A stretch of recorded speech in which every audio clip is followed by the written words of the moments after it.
Hi friends, welcome to Miyani kitchen. ഇത് കണ്ടോ, മത്തങ്ങ ഒരു ചെറുതുണ്ട് ഒരു വലുതുണ്ട്. ഇത് നമ്മുടെ വിഷുക്കണ്ണിയുടെ മത്തങ്ങയാണ്. അപ്പോൾ ഇനി ഇതും കൊണ്ട് എന്തെങ്കിലുമൊക്കെ നമുക്ക് റെസിപ്പീസ് ഉണ്ടാക്കണ്ടേ.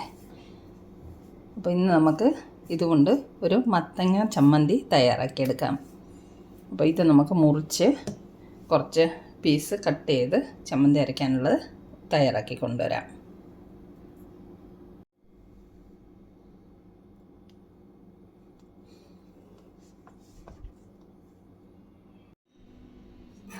നമ്മൾ മത്തങ്ങ കട്ട് ചെയ്തിട്ടുണ്ട്. നമുക്ക് ഈ 2 ചെറിയ പീസ് മതി. ഇത് നമുക്ക് തോരൊക്കെ ചെത്തി വൃത്തിയാക്കി കൊണ്ടുവരാം. ഈ മത്തങ്ങയുടെ കുരു ഞാൻ കളയില്ല കേട്ടോ, ഇത് കഴിക്കും.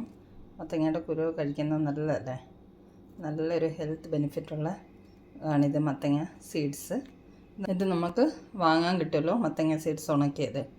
നമുക്ക് ഇത് വാഷ് ചെയ്തിട്ട് ഉണക്കി കഴിക്കാം. ഇപ്പോൾ സീഡ്സ് കളയുന്നില്ല.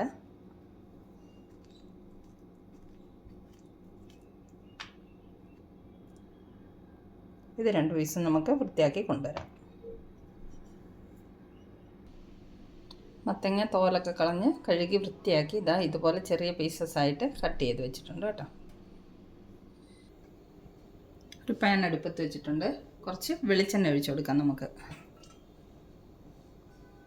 1 ടേബിൾ സ്പൂണോളം വെളിച്ചെണ്ണ ഒഴിച്ചു കൊടുക്കാം. എണ്ണ ചൂടായി വരട്ടെ.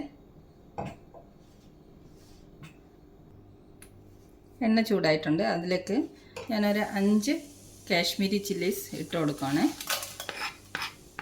എരിവ് കൂടുതൽ വേണമെന്നുണ്ടെങ്കിൽ എരിവുള്ള മുളകും കൂടെ ചേർത്ത് കൊടുക്കാം. ഇല്ലെങ്കിൽ ഇതിൻ്റെ കൂടെ കുറച്ച് മുളക് പൊടിയും കൂടെ ചേർക്കാം നമുക്ക് ചമ്മന്തി അരച്ചെടുക്കുമ്പോൾ. ഇതൊന്ന് വറുത്തെടുക്കാം. ഇത് പെട്ടെന്ന് മൂക്കും.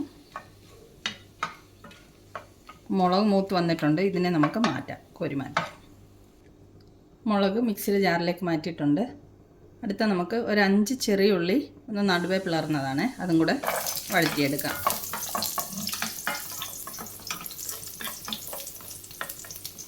കൂടെ തന്നെ നമുക്ക് കറിവേപ്പില കുറച്ച് ഇട്ട് കൊടുക്കാം. ഇത് ഉണങ്ങിയ കറിവേപ്പിലയാണ്. ഒരു കഷ്ണം പുളി, ഇതും കൂടെ വഴറ്റിയെടുക്കാം.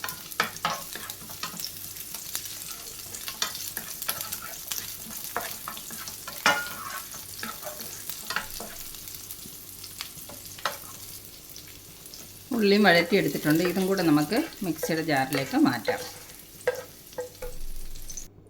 ഇനി നമുക്ക് ഇതേ എണ്ണയിലേക്ക് കട്ട് ചെയ്ത് വെച്ചിരിക്കുന്ന മത്തങ്ങയായിട്ട് വഴറ്റിയെടുക്കാം.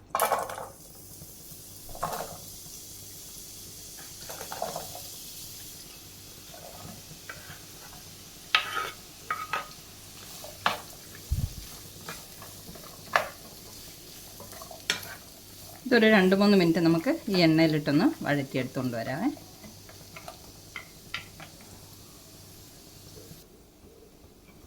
മൂന്ന് മിനിറ്റ് കൊണ്ട് മത്തങ്ങയും നല്ലപോലെ വഴറ്റിയെടുത്തിട്ടുണ്ട്. അപ്പോൾ അതിൻ്റെ പച്ചമണമൊക്കെ മാറി ഒരു ചെറുതായിട്ടൊന്ന് കുക്കായ രീതിയിൽ വന്നിട്ടുണ്ട്. ഇതും നമുക്ക് മിക്സിയുടെ ജാറിലേക്ക് ഇട്ട് കൊടുക്കാം. മത്തങ്ങ വഴറ്റിയത് മിക്സിയുടെ ജാറിലേക്ക് ഇട്ടിട്ടുണ്ട്. ഇനി നമുക്ക് തേങ്ങയാണ് ഇട്ട് കൊടുക്കേണ്ടത്.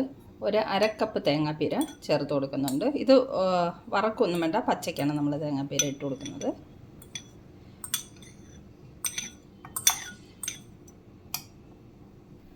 ഇനി അടുത്തത് കളറിന് വേണ്ടിയിട്ട് കുറച്ച് ഒരു കാശ്മീരി ചില്ലി പൗഡറും കൂടെ ചേർത്ത് കൊടുക്കുന്നുണ്ട്.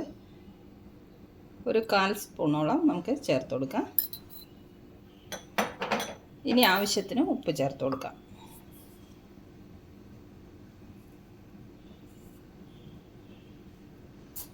അപ്പം എല്ലാം ആയിട്ടുണ്ട്. ഇനി നമുക്ക് ഇത് അരച്ച് കൊണ്ടുവരാം. ചമ്മന്തി അരച്ച് കൊണ്ടുവന്നിട്ടുണ്ട്. നമുക്കിനി ഇതൊരു പ്ലേറ്റിലേക്ക് മാറ്റാം. ഇതാ നോക്കിയാൽ നമ്മുടെ ഹെൽത്തിയും സിമ്പിളുമായിട്ടുള്ള പംകിൻ ചട്നി മത്തങ്ങ ചമ്മന്തി റെഡി ആയിട്ടുണ്ട്. എത്ര സിമ്പിളല്ലേ, വളരെ പെട്ടെന്ന് തയ്യാറാക്കിയെടുക്കാൻ പറ്റും. മത്തങ്ങ ഇടുന്നതുകൊണ്ട് ക്വാണ്ടിറ്റിയും കുറച്ച് കൂടുതൽ കാണും. ഇത് നമുക്ക് ദോശയുടെ കൂടെ ചോറിൻ്റെ കൂടെയൊക്കെ കൂട്ടി കഴിക്കാൻ നല്ലതാകട്ടെ, നല്ല ടേസ്റ്റിയാണ്. മത്തങ്ങയുടെ ക്വാണ്ടിറ്റി കുറച്ചിട്ട് അരയ്ക്കുകയാണെങ്കിൽ നമുക്കിത് ഉരുട്ടിയെടുക്കാം. ചമ്മന്തി അരച്ചിട്ട് ഉരുട്ടിയെടുക്കാം. പിന്നെ കല്ലിൽ അരയ്ക്കുകയാണെങ്കിൽ അതിലും ടേസ്റ്റ് ആയിരിക്കും. ഇപ്പോൾ കല്ലില്ലാത്തത് കൊണ്ടാണ് ഞാൻ മിക്സിയിൽ അരച്ചെടുത്തത്.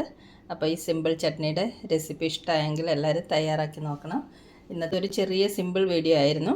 അപ്പോൾ മറ്റൊരു സിമ്പിൾ വീഡിയോയുമായി നമുക്ക് മിയാനി കിച്ചണിൽ വീണ്ടും കാണാം. Thanks for watching this video.